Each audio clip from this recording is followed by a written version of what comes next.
Hey, what's up, Holo Heads? It's tyeRish here again, and I think I came up with a good title. Let me know what you think. tyeRish Outside the Blocks. Anyways, we're gonna be talking about market caps and supply and why they don't matter. You can see over there. It's right over there. Um, I am, and as well as a lot of other community members, will we will literally we'll literally spend a ton of time uh, explaining to somebody who comes in about market cap and supply and how it doesn't matter with hollow fuel, and then literally right after someone will be like, $1 impossible with this market cap, with that supply.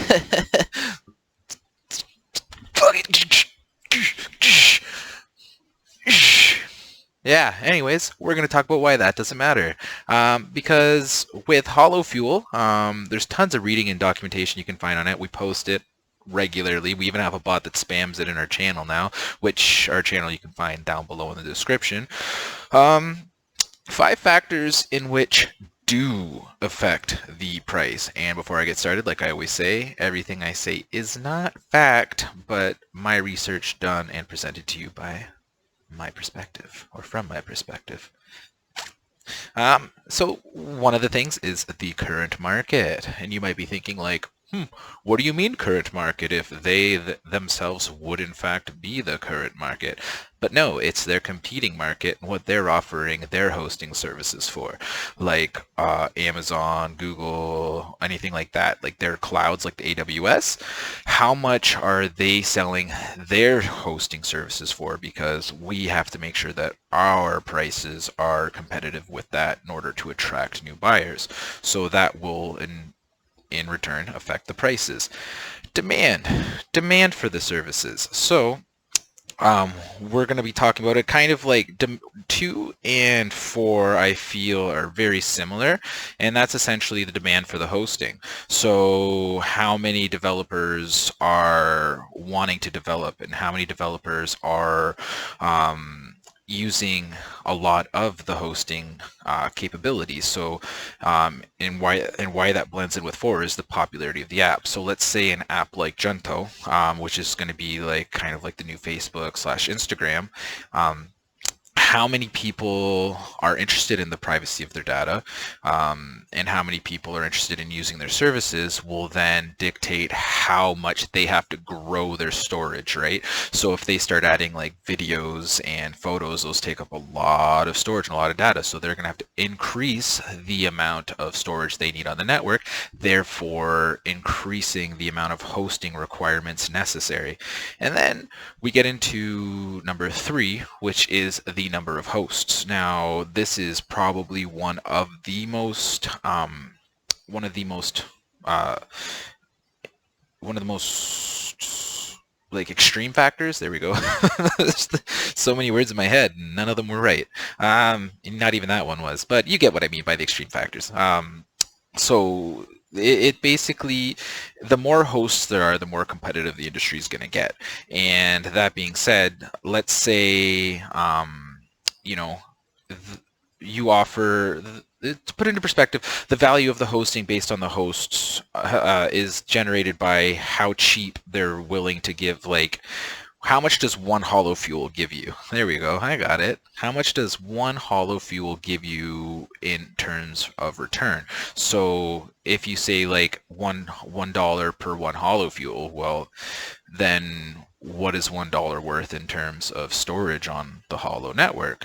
It would be like probably not very much. So then we'd be talking about massive transactions. And the whole reason they did a cryptocurrency is to be able to do fractions, and do smaller transactions within the further down the decimal place that it goes.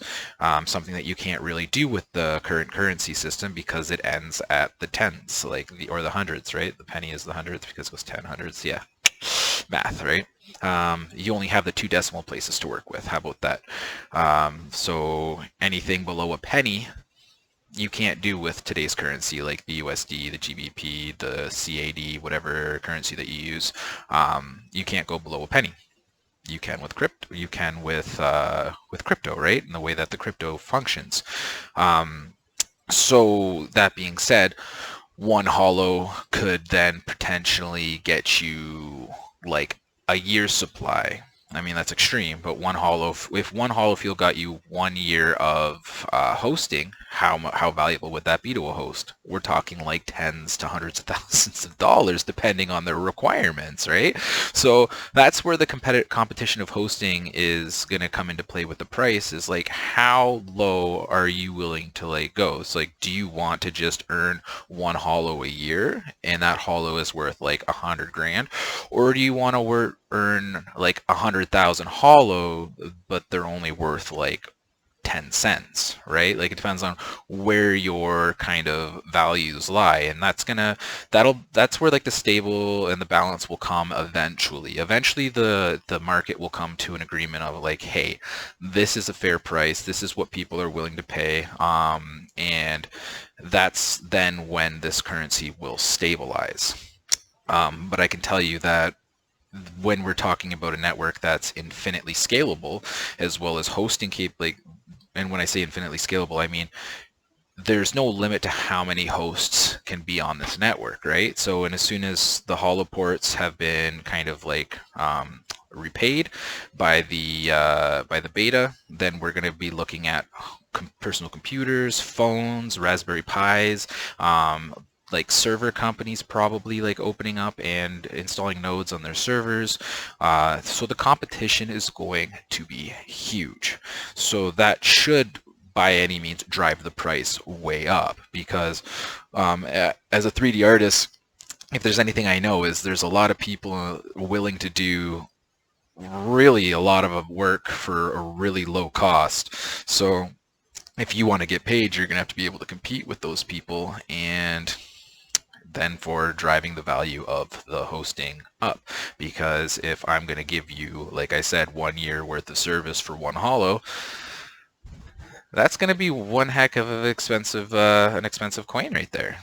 So anyways, what do we got? Oh yeah, and then finally for the last key is the hosts cashing out of the reserve. So this would be, instead of the hosts taking their fuel that they get for hosting and holding it, how many of them are selling it, right? And taking money out of the reserve. That will also come into the factor. So basically there is no circulating supply. It is all basically just demand. It's all just debt service. Like, there's I want to try to go into the technicals about it, but it even goes past my understanding. I feel like this is a very easy way to understand how the cost is going to be manipulated.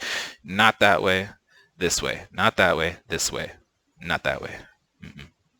So anyways, hope that helped, guys. And also, good morning. I forgot to say that. It is only 8:30 in Canada here, and I've already had like 10 wars over this topic, so have a great day, guys.